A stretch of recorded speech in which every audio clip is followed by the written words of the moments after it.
Hey guys, and welcome back to G's Autos. Thank you so much for tuning in.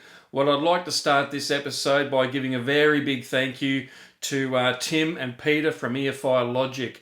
Thank you very much for your support of this episode, and thank you for your support of the channel. It is greatly appreciated.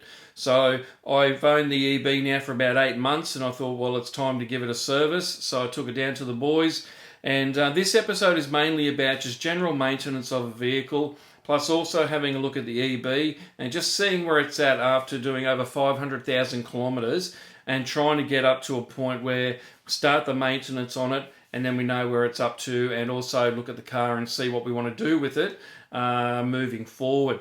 So it was good to catch up with the boys, and after the service we did put it on the dyno. I was very curious to see, well, we all were, what kind of horsepower the engine was putting out after doing over 500,000 kilometres. So the results were surprising, to say the least. Anyway, guys, enough out of me. I hope you enjoyed the episode. We've got a lot of cool stuff coming up. Tim and I have been chatting about some projects coming up in the future, mine as well as theirs. So keep an eye out for some of that stuff, because it is going to be very, very cool. Anyway, guys, enough out of me. Have a look at the episode, and I hope you like it, and I'll see you guys on the next one.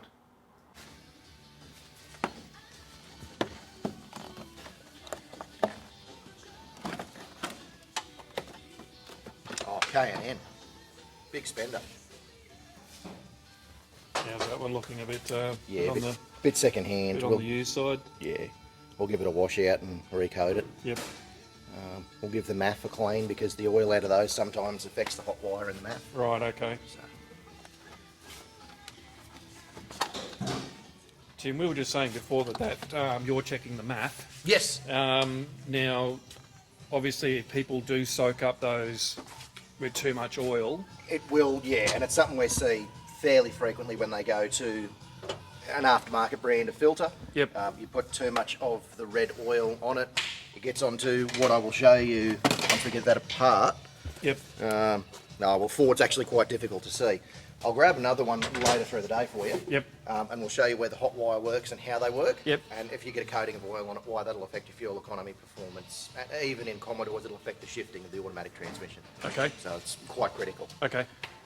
All right, so we just got the MAF sensor out of the EB. Now, Tim, what's the go with these things, mate? So we'll plug a voltage up one of these pins here from the ECU. Yes. We want to see a return voltage back down. It knows what the voltage should be versus the air going across it. Will try and cool down these hot wires here. Yes. If we end up with a small coating of oil on it, obviously the signal's going to be wrong getting back to the ECU. Yep.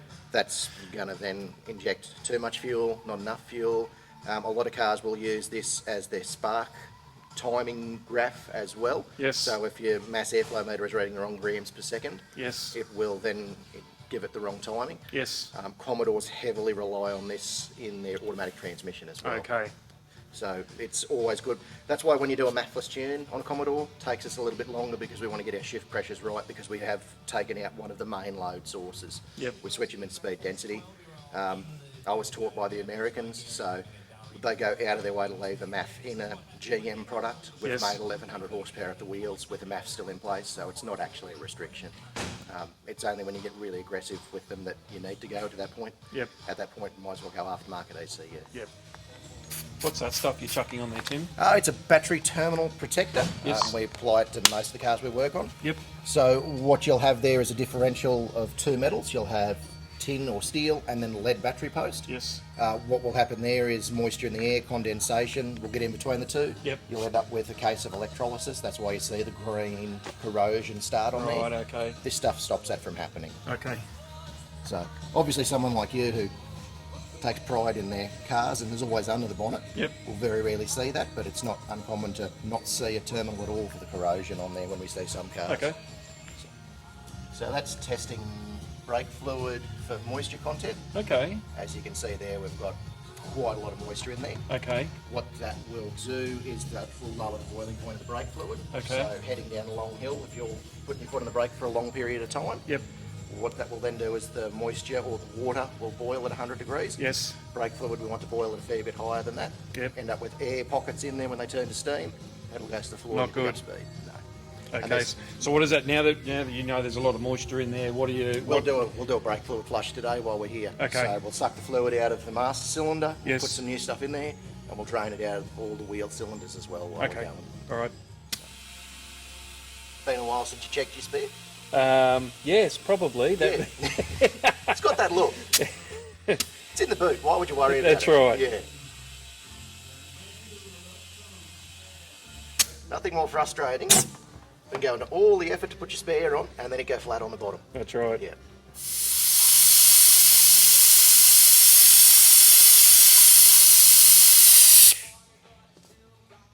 What are you looking for now, Tim? What's the? Mate, just checking the condition of the drive belt, idlers to see that they're not flying apart. Drive belt looks like it's been replaced recently.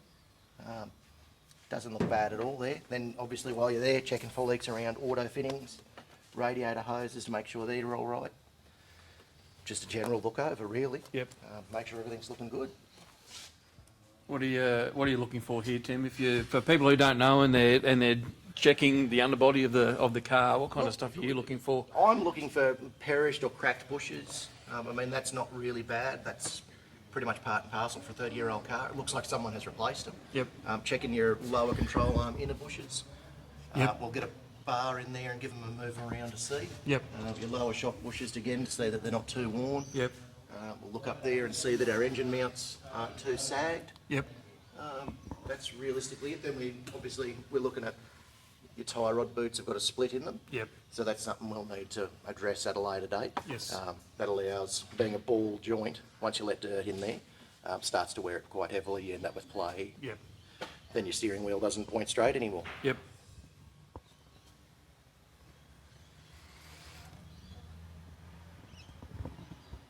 Now we will be chucking the beast onto the dyno later after the service. And one thing we probably will do later on is these catalytic converters and the rear muffler is fairly old, to say the least. So probably full of a lot of crud. I'd be interested to see when the catalytic converters are replaced and the muffler's replaced, just to see what kind of difference that makes, if any, on the dyno after we do everything. So I'm just really curious to see whether that can. I am too, to be honest. I'd like to see 30-year-old cats versus new ones. Yep. I mean, we'll put it on 5-gas analyzer too, so Yes. we can see what we're getting at the tailpipe. Yes. As well as our air-fuel ratio, we'll measure hydrocarbons, things like that. So you're just going to drain the fluid out of. So you've got this connected here. Yes. So does this just drain it out of We one can- caliper, or will that be No, used? no, so we'll drain this caliper. Yes. Then we'll move on. So, mate, I was taught by old guys, so I do it at the caliper furthest away from the master cylinder. Yes. Start there, then work my way through all of the calipers. Yep. But we've still got to hook our brake fluid sucker up to air so we can suck it through. Yes. No worries.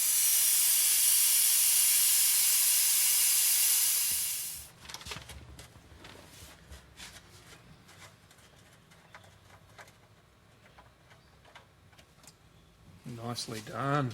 Hey, that was pretty good. I've seen some shockers. Mate, I still remember, I've been doing this now 20 years. Yeah. Very first one I ever did, mate, Yeah. got covered in oil. Vowed never to do that again. Yeah. No, you did great. How's that oil looking? A bit on the good side, bad side? Look, for an engine like this with this many miles on it, Yep. it hasn't really lost what you'd call its lubricity. Yep. You do want your oil to change colour to go black. Okay. Otherwise, you know, your oil is wrong.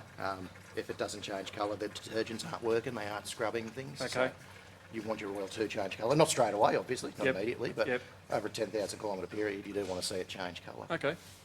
Really good, Nick. So we're just having a look underneath just for oil leaks and things like that. So we're just commenting on it's not too bad considering the age and the amount of Ks it's done. It really, yeah, I'd expect to see a lot worse than that. I'd give it a wash down, most probably, and let's re-inspect in another 10,000 Ks. Just to see if we can find Yeah. anything else. Realistically, if it's like any old American-designed V8, if they don't have an oil leak, it means they don't have oil in them. Yep. So we're just dropping out the oil filter at the moment. Ford were kind enough to leave a little bit of a gap there for us. That's always nice. It's very rare an engineer thinks forward for a mechanic, I can tell you. There's a reason we don't go and drink at the pubs together.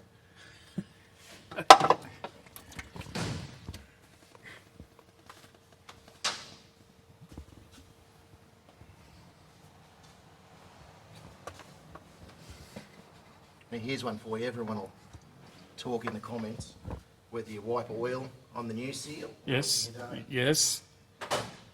You've met Pete, who taught me. Yep. Old grumpy man. Always wipe oil on it, otherwise Pete will yell at you. So That's the reason you do it. that's the reason I do it. It's not to make my life easier next time. It's to stay in the good books. Pretty much, yeah. I get sick of getting yelled at. So we're just moving on to the fuel filter, which is on the EBs located at the back end of the car, outside of the tank, obviously. Not on the fucking roof. I'll redo that bit.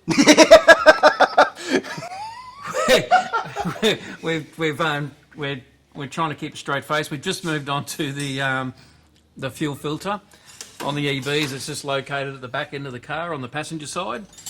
So as part of the service, I wanted to get that all replaced, so we're just getting everything done at the same time. I can say someone's done a high quality aviation zip tie there, mate. There's no doubt that was tight.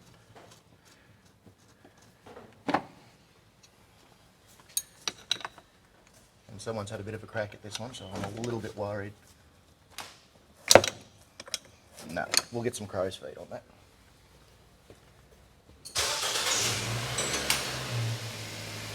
Is that just due to that being rounded off a little bit? Yeah, I don't want to be the next guy to completely round it off. Yep. I'll leave that for the next mechanic. Yep. That's you in about 10,000 Ks? Yeah, correct. Yeah. You can see there, it's not quite happy about it.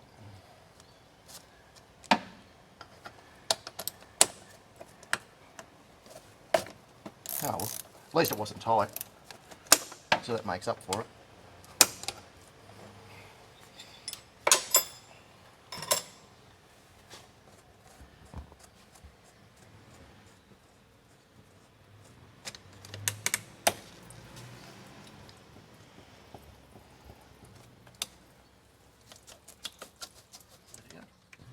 So we're just draining out that that fuel filter. How's the colour of that? Yeah, as we tipped it out, you could see the fuel colour definitely changed. So Yep. the filter has done its job. It's caught junk before it got to your injectors, Nice. which is always a good thing. So now it's time to replace it. So we are going to, well, I shouldn't say we. I'm observing, as you can see, but Tim's going to change the diff oil. It's one of those unknowns. I'm not too sure when it was last done. So I just want to make sure it's getting done as part of the service. This diff does have a little bit of backlash in it, so we will talk about that shortly. 2 from 2. Yeah, I know I haven't got a wheel on me yet. That's actually quite clean. That looks good. So what are you looking for? Just colour and... Discoloration. Yep. Yeah, no teeth fall out off the crown wheel pinion. Yep. That's always a tragedy. And expensive. And scent sometimes too, because Okay. if you get it hot, it will burn, and yeah, the smell is quite sickly, but no, that's actually quite good. So we're happy with the colour. So it may have been done not so long ago. How often, should you really change diff oils and things like that? Manufacturers are different. Yep. Some of your four-wheel drives are every 40,000 kilometres. Yep. In a passenger vehicle like this, I'd like to see it done at a similar amount, every 40,000 k's. Yep. It's not bad for the bearings. Fresh oil helps everything. Yep. So It's just another one of those things I suppose a lot of people forget about. 100% When it's they're underneath. doing maintenance, it's just one of those things. It's out of sight, out of mind. That's right. It does what it has to do, and people forget about it. Yep. But yeah, putting a little bit of the right oil in it's a hell of a lot. It's a heck of a lot cheaper than putting a new differential in. Yeah. So as I was saying before, this diff does have a little bit of backlash. It's a limited slip, and we're just talking about. I asked the question, what kind of different oils are there for the diffs?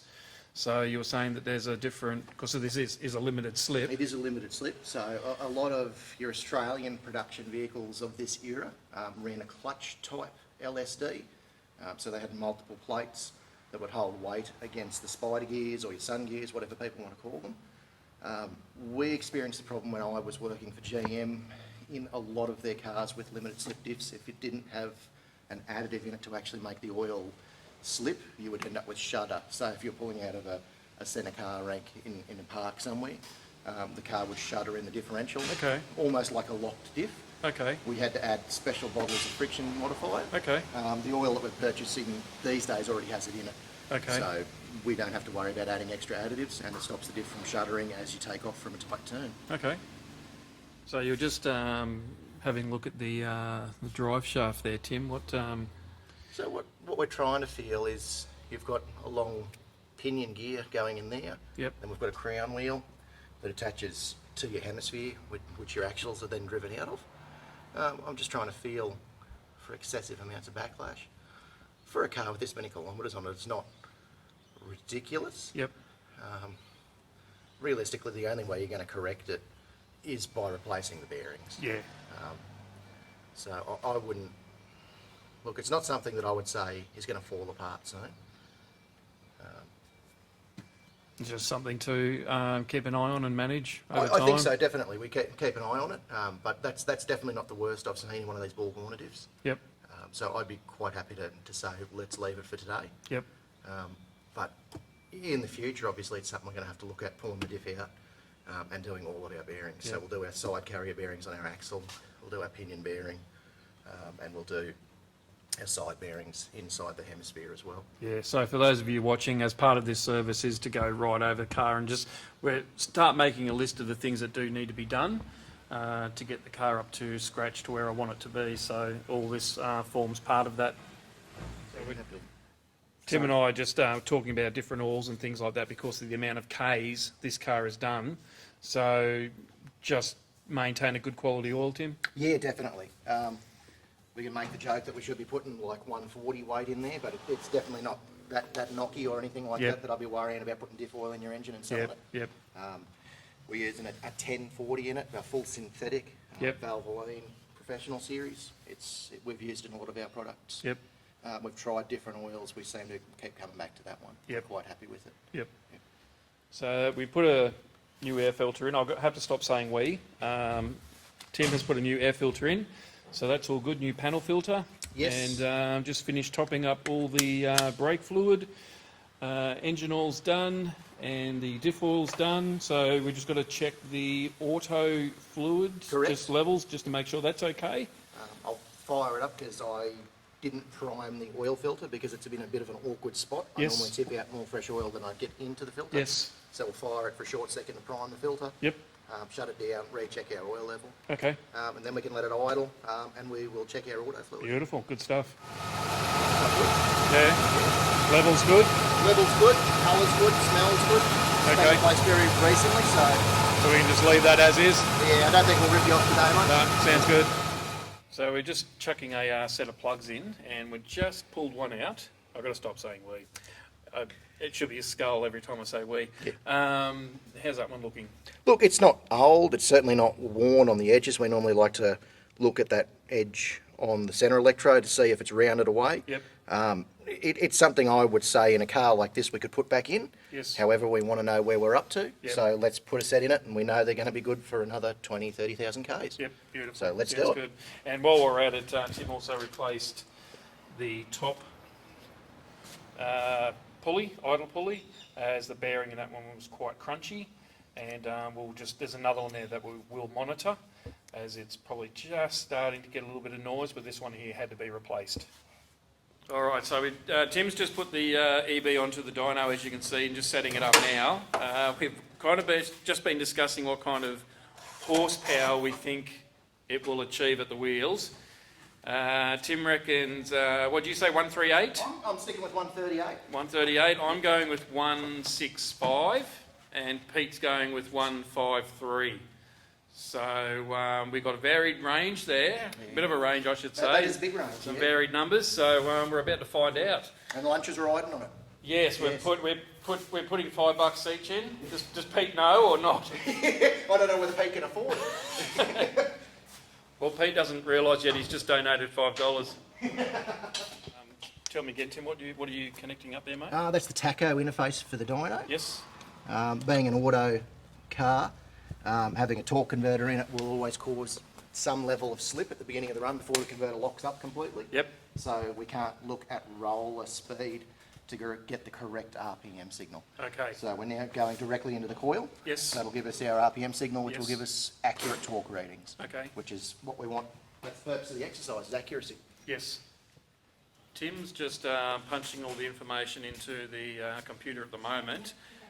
So we're going to do 3 runs and see what it puts out. So there's high stakes on this, like you wouldn't believe. So yeah, the outcome is very, very crucial for the winner. And let's not forget, I'm kind of in control of how much it's going to make. Well, that's what I was going to say. There should be a steward's inquiry. Yeah. Somehow I don't feel I'm ever going to win this.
Might have to run that second, I would say.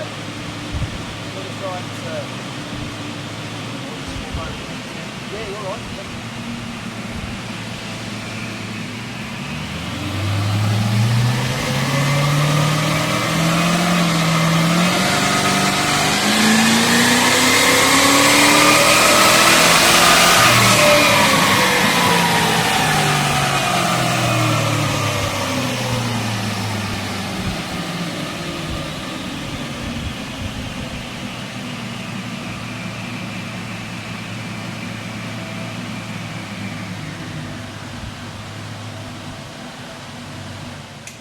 Alright, so out of our 3 runs there, this one was our best. So that top line there is the torque, and then the bottom one there is the horsepower. So our best run was 170.8 horsepower, which I'm really happy with. So considering the amount of Ks, over 500,000 Ks, and to put that out now, about 30 odd years later, pretty happy. It's an impressive number. Yep. I'm a little bit disappointed because I'm the furthest away. I guess that means I'm buying lunch for everyone. So it's a bit bittersweet for me that we've got the tune up right. But it's everything I believe from one of these older engines. Yep. Shot engine, you can see our power starts to fall over as the revs climb, which Yep. is very typical for one of these. The volumetric efficiency falls over. Inlet manifold on these older Windsors wasn't a great manifold. Yep. But a really nice flat torque line here. Again, it falls over as volumetric efficiency falls down. So whereabouts did it start to drop the horsepower on the rev range? Rev range, now our tacho dropped out. So That's right, yep. yes, so realistically that is about the 4,500 mark. Right, okay. I didn't rev it past 5,500. There's no Yep. point. You can see it's already losing horsepower. Yep.